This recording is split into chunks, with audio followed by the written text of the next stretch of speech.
देखो बच्चों, आज हम यहाँ पे देखेंगे जेई सर्कल के कुछ क्वेश्चंस एंड उसका स्टैंडर्ड इक्वेशन क्या होता है, डिफरेंट फॉर्म ऑफ सर्कल क्या होता है। यानी कि देखो, ज्यादातर हम इस लेक्चर में देखेंगे standard equation of circle and different form of circle and basic question for a practice purpose. Okay, तो देखो ये लेक्चर है कुछ आधे घंटे जितने का, यानी कि 10:10 हुई है तो 10:40 तक खत्म हो जाएगा और मैं ये अपलोड भी करूंगा। ओके, तो जिन लोगों को डाउट है वो वापस से देख सकते हैं। तो देखो, सबसे पहले देखते हैं स्टैंडर्ड इक्वेशन ऑफ सर्कल। अब सभी को पता है स्टैंडर्ड इक्वेशन ऑफ सर्कल क्या होता है और कैसे आया था, बट उससे पहले हम सबसे पहले जानते हैं उसकी डेफिनेशन क्या है। डेफिनेशन, सर्कल जो है डिफाइन किया जाता है, circle defined as a locus of a point P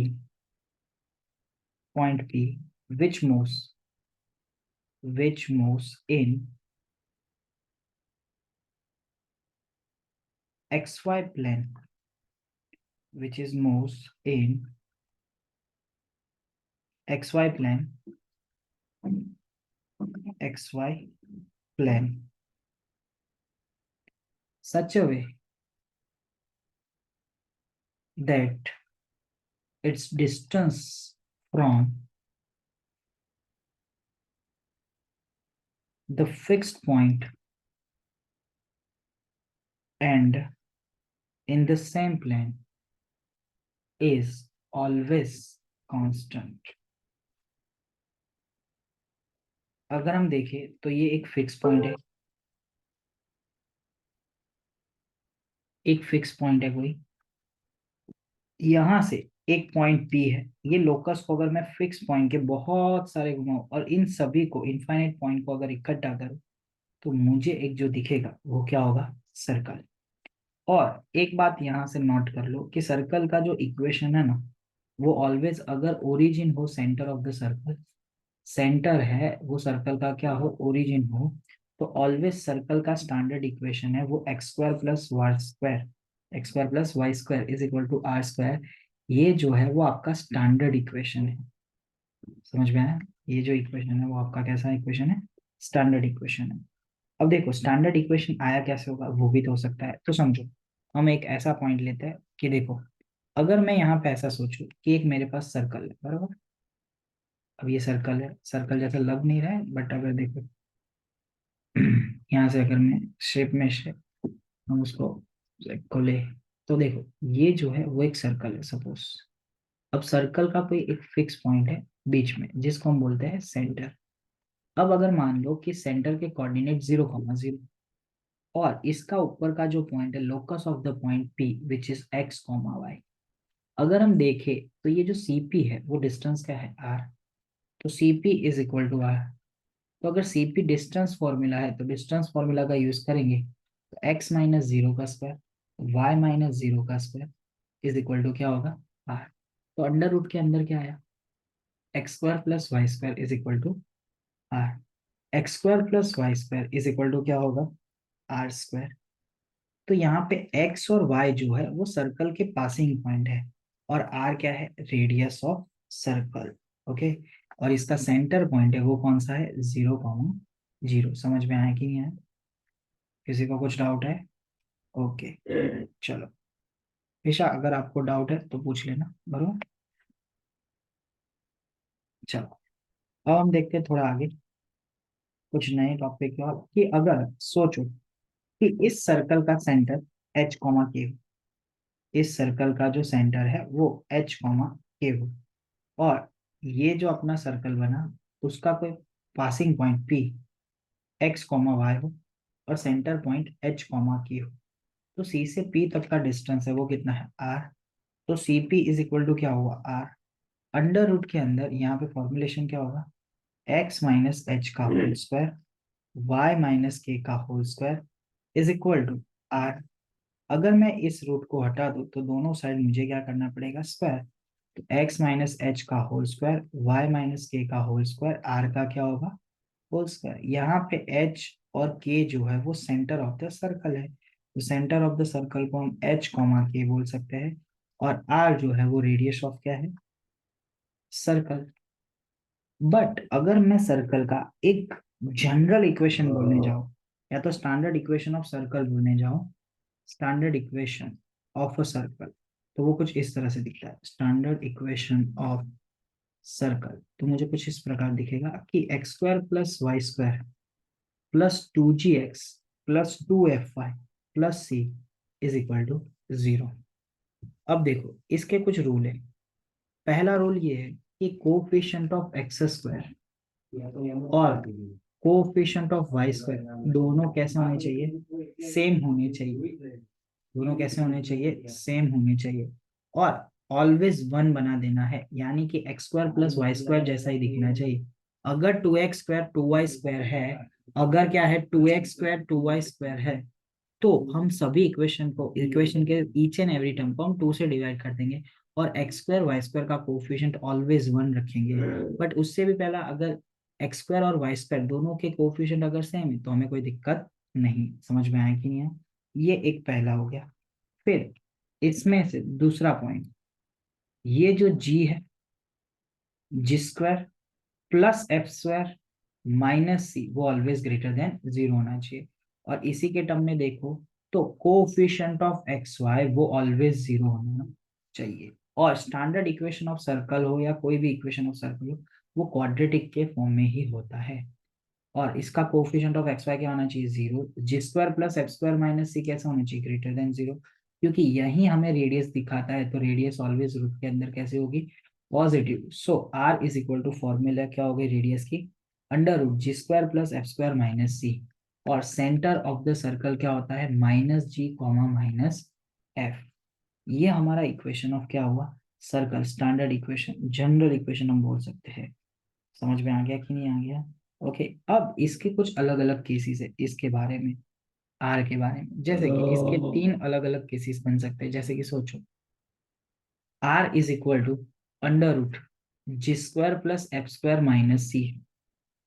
अगर g square plus f square minus c है, यानी कि वो पॉजिटिव है। कैसा है, पॉजिटिव है, क्योंकि हमारे पास g square plus f square minus c के टोटल 3 अलग अलग प्रकार है, कि g square f square minus c positive हो, 0 हो, या फिर g square plus f square minus c वो कैसा हो, नेगेटिव। तो इन तीनों केसों में हम क्या कर सकते हैं, तो देखो, अगर सबसे पहले g square plus f square minus c वो अगर ग्रेटर देन 0 हुआ, कैसा हुआ, ग्रेटर देन 0, तो ये जो है वो हमें सर्कल दिखाता है। बट वो सर्कल कैसा होगा, तो real circle with finite non zero radius, finite non zero radius. अगर g square plus f square minus c वो 0 हो गया, यानी कि रेडियस ही कैसी हो गई, 0। तो रेडियस अगर 0 हो जाएगी तो वो हमें पॉइंट सर्कल दिखाएगा। क्या दिखाएगा, पॉइंट सर्कल। बट सर्कल है वो अभी भी कैसा होगा, रियल होगा। ओके। फिर अगर हम आगे बात करें कि g square plus f square minus c वो कैसा हो गया, लेस देन 0, तो वो हमें दिखाएगा इमेजिनरी सर्कल। क्या दिखाएगा, इमेजिनरी सर्कल। ओके। अब यहाँ पे एक चीज याद रखनी, always chase for a centre and radius to get the equation of circle. अगर मुझे कभी भी इक्वेशन ऑफ सर्कल चाहिए तो मेरे पास एटलीस्ट सेंटर और क्या होना चाहिए, रेडियस। अगर सेंटर और रेडियस मिल गया तो मुझे इक्वेशन ऑफ सर्कल मिल जाएगा। सेंटर और पासिंग पॉइंट मिला तो भी मुझे रेडियस ऑफ सर्कल मतलब इक्वेशन ऑफ सर्कल मिल सकता है। समझ में आया कि नहीं आया? ये सब बेसिक चीजें जो हमें पता ही होनी चाहिए कि भाई ये होगा तो ये हम देख सकते हैं। ओके, समझ में आया कि नहीं आया? चलो अब हम आगे देखते हैं थोड़ा और डिटेल में, अलग अलग पोर्शन और अलग अलग क्वेश्चन इसी चैप्टर के। बराबर, तो देखो नेक्स्ट क्वेश्चन की ओर आते हैं। बेसिक क्वेश्चन है तो आना चाहिए हमेशा। अगर आपको आता है तो रेज हैंड करके आंसर बताना। चलो देखो, फाइंड द इक्वेशन ऑफ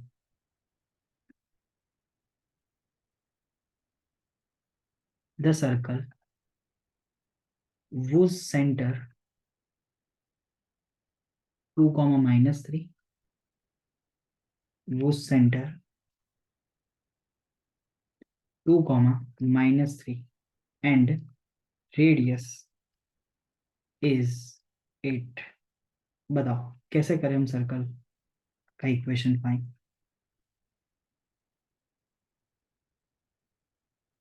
बोलो। स्टैंडर्ड इक्वेशन ऑफ सर्कल में वैल्यूज पुट करके। ओके चलो, स्टैंडर्ड इक्वेशन ऑफ सर्कल क्या है? X square x plus y minus x का square whole square y minus के का होल स्क्वायर का इज होल इक्वल टू क्या? Square is equal to r square. R square. इसमें radius क्या है? 8 है। 8 और सेंटर h कॉमा के कितना है? 2 कॉमा। 2 -3 तो क्या होगा बताओ यहाँ पे? एक्स माइनस 2 का whole square plus Y plus 3 का whole square is equal to 8 का स्क्वायर। तो देखो x² minus 4x plus 4y² plus 6y plus 9 is equal to क्या होगा? 64। तो x² plus y² minus 4x plus 6y 13 minus 64 is equal to क्या है? 0। तो x² plus y² minus 4x plus 6y 13 में से 64 गया तो 64 में से 3 जाए तो बचा क्या? 61। 61 में से 10 गया तो क्या बचा? -59 इज इक्वल टू क्या होगा? 0। समझ में आया कि नहीं आया? ओके, तो हमने ये फाइंड कर लिया इक्वेशन ऑफ सर्कल। ओके, अब इक्वेशन ऑफ सर्कल पता है तो मैंने क्या बोला था, इससे हम रेडियस और क्या निकाल सकते हैं? सेंटर। बट यहाँ पे तो दे दिया है, बट ये सिर्फ मानने के लिए कि अगर सोचो ये पोर्शन है वो 2g है, तो 2g क्या है? -4, तो g क्या हो गया? -2। वैसे ही 2f क्या होता? 6। तो f की वैल्यू क्या है? 3। तो सेंटर क्या होता है? -g, -f। तो आंसर क्या होगा? 2, -3। समझ में आया कि नहीं आया? इसी तरह अगर हम देखें g² plus f² minus c, तो g मतलब 2 का स्क्वायर 3 का स्क्वायर, तो -2 का स्क्वायर 3 का स्क्वायर माइनस c कितना था? -59, तो वो क्या हो गया? +59। तो 4 + 9 + 59 बरोबर।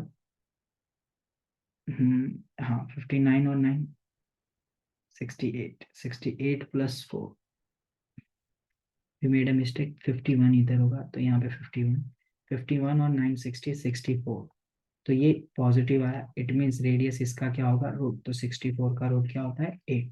अगर उल्टा पूछा हो तो अगर मुझे इक्वेशन ऑफ सर्कल दिया होता और मुझे सेंटर फाइंड करना होता तो मैं इस तरीके से फाइंड करता, ऐसे मैंने यहाँ पे आपको दिखाया। चलो अब हम देखते हैं नेक्स्ट क्वेश्चन। धीरे धीरे करके इसमें लेवल बढ़ेगा, टेक्स्ट बुक से थोड़ा अपर लेवल है, तो ध्यान रखना क्वेश्चन को रीड करके सॉल्व करने में। ओके चलो देखो नेक्स्ट क्वेश्चन देखते हैं। Find centre of circle and radius of circle. पहला question, x² plus Y plus 2 का whole square is equal to 9। तो बताओ सेंटर क्या होगा और रेडियस क्या होगा? सेंटर क्या होगा और रेडियस क्या होगा? तो स्टैंडर्ड इक्वेशन ऑफ सर्कल क्या है बताओ? Tell me. X square plus Y square plus 2gx plus 2fy minus c। वो तो है, बट अगर मैं जब मेरे पास सेंटर और रेडियस हो तब का क्या है? x minus. X minus H का whole square plus y minus के का होल तो स्क्वायर इसको इज हम इक्वल क्या टू लिख आर सकते हैं? स्क्वायर। x - 0 का होल स्क्वायर। इसको हम क्या लिख सकते हैं? y -(-2) का क्या होगा? Whole square. और ये किसका स्क्वायर है? 3 का स्क्वायर है। तो अगर हम इसको लिखें तो x माइनस एच का होल स्क्वायर y माइनस के का whole square is equal to क्या है? R square. तो सेंटर के कोऑर्डिनेट होते हैं h कॉमा के, तो h क्या है? 0, a क्या है? -2 और रेडियस तो क्या था? 3। समझ में आया कि नहीं आया? तो रेडियस क्या है? 3। ओके चलो अब हम देखते हैं नेक्स्ट क्वेश्चन। Question number 2। यहाँ पे आपको ऐसा बोला गया है, अब x² plus y² -4x plus 6y is equal to 12। तो अगर मुझे इसमें सेंटर और रेडियस चाहिए तो मैं कैसे सॉल्व करूंगा? एक कंप्लीटिंग स्क्वायर से करेंगे वो सबको पता है, बट अगर जे डबल में अपन करते हैं तो कौन से मेथड से करेंगे? तो पहले हम क्या देखते हैं, एक्स स्क्वायर और वाई स्क्वायर का कोएफिशिएंट कैसा हो, सेम है। हाँ है। पूरा इक्वेशन एक ही साइड में होना चाहिए, वो भी हम कर देते, चलो हो गया। अब हम क्या करेंगे, इसको इक्वेट करेंगे किसके साथ, X square plus Y square 2gx 2fy plus C is equal to क्या है, 0। तो देखो अगर हम देखें तो 2g है वो कितना है, -4 है। तो g की वैल्यू क्या है, -2। 2f जो है वो कितना है, 6 है। तो f की वैल्यू क्या है, 3। और c जो है वो -12 है। तो सबको पता है g square plus f square minus c, तो -2 का स्क्वायर क्या होगा 4, 3 का स्क्वायर क्या होगा 9, माइनस ऑफ माइनस तो +12, 12 और 9 21, 21 और 4 कितना होगा 25। तो रेडियस मतलब इसका क्या होगा रूट, तो 25 का रूट क्या होगा 5। तो ये होगा हमारा रेडियस। और सेंटर के कोऑर्डिनेट के लिए हम क्या करते हैं, -g -f। तो ये क्या होगा 2 -3। और रेडियस ऑफ सर्कल क्या होगा 5। अब और थोड़ा लेवल बढ़ेगा क्वेश्चन में। अब हमने सेंटर और रेडियस फाइंड करते सीखा। अब देखो सेंटर और रेडियस के बीच में इक्वेशंस हो तो क्या बन सकता है, देखना। या तो फिर इक्वेशन ऑफ सर्कल कैसे बनाएंगे properly, find the coordinates of centre, coordinates of centre and radius of the circle, whose equations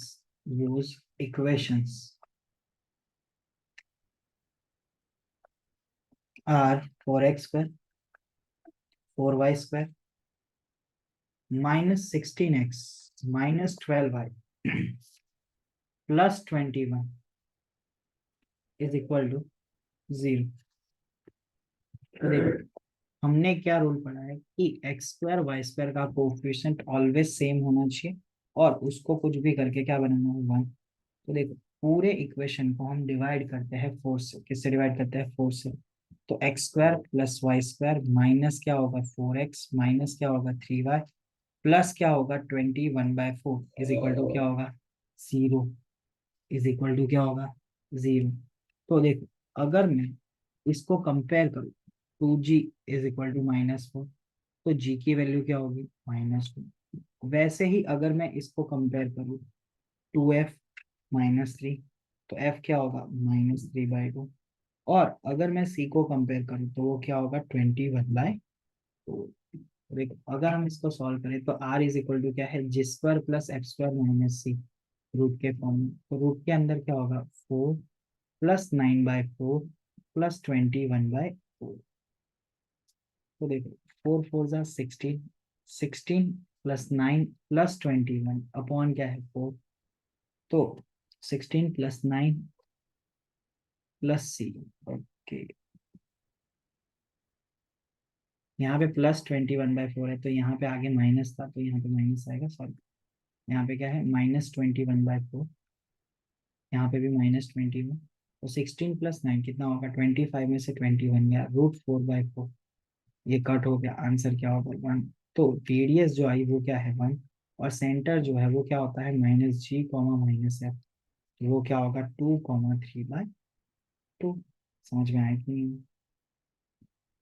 चलो अब हम देखते हैं नेक्स्ट क्वेश्चन। क्वेश्चन नंबर ये वाला लिख लेना, बहुत ही अच्छा क्वेश्चन है। सेंटर्स ऑफ थ्री सर्कल्स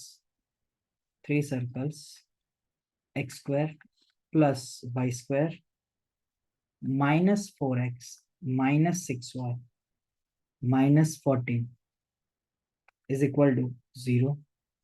ये पहले सर्कल का इक्वेशन है। दूसरे सर्कल का इक्वेशन कुछ इस प्रकार है, x square plus Y square plus 2x plus 4y -5 is equal to 0। और तीसरे सर्कल का इक्वेशन ऐसा कुछ है, x square plus Y square -10x plus 16y +7 is equal to 0। यहाँ पे थोड़ी मेरे से गलती है, -16y बोला बट लिखा प्लस माइनस। अब हमें यहाँ पे ऑप्शंस दिए। पहला ऑप्शन बोला है are the vertices of right triangle. दूसरा B, the vertices of an isosceles triangle which is not a regular.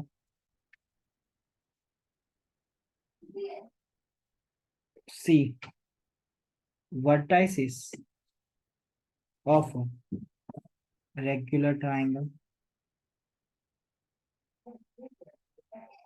D, are collinear.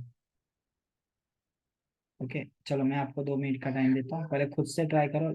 Centre और उससे रेडियस लाओ, और उस रेडियस से देखो कि क्या, या तो सेंटर सेंटर के बीच का डिस्टेंस क्या हो रहा है वो देखो। हमें क्या हो रहा है, सेंटर ही बोला है, तो 3 अलग अलग सर्कल है ऐसे देखो, एक है, दूसरा है, तीसरा है। ये तीनों को अगर ज्वाइन करो तो ट्राइंगल भी बन सकता है, बराबर। ये तीनों को ज्वाइन करो तो एक लाइन में भी हो सकते हैं, बराबर। अलग अलग हो सकता है, इक्विलेटरल सॉरी आइसोसेलेस, दो साइड इक्वल हो सकती है, और रेगुलर ट्राइंगल हो तो कुछ भी 3 4 5 बन सकता है, पाइथागोरस वगैरह। तो आपको पहले टाइम देता हूँ। ए बी सी सेंटर ढूंढो, सेंटर का ही काम है और कुछ नहीं, रेडियस वेडियस फाइंड करनी नहीं। ओके चलो,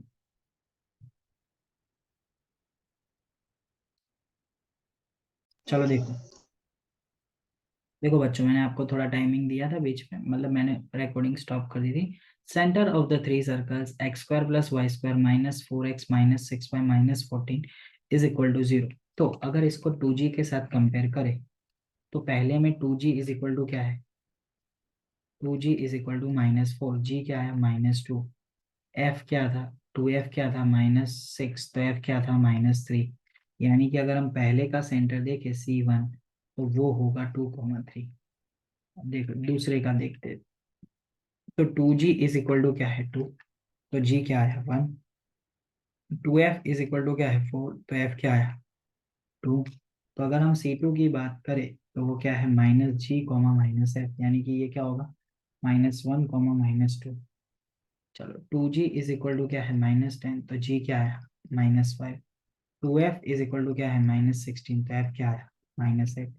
सेंटर 3 की बात करें तो वो क्या होगा 5,8।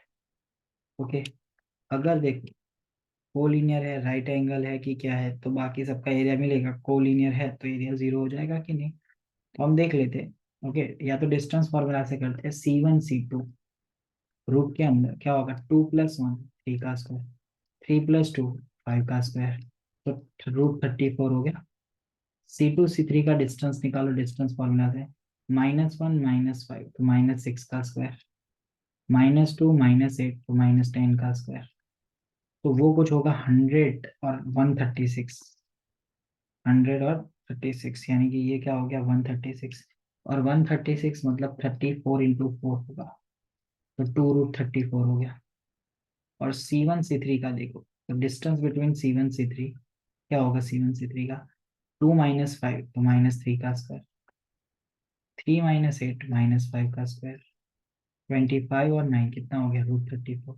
√34, √34, आंसर क्या होगा 2√34। ये नथिंग बट क्या है C2 C3 है, क्या है C2 C3, यानी कि ये क्या हो गया कोलिनियर हो गया।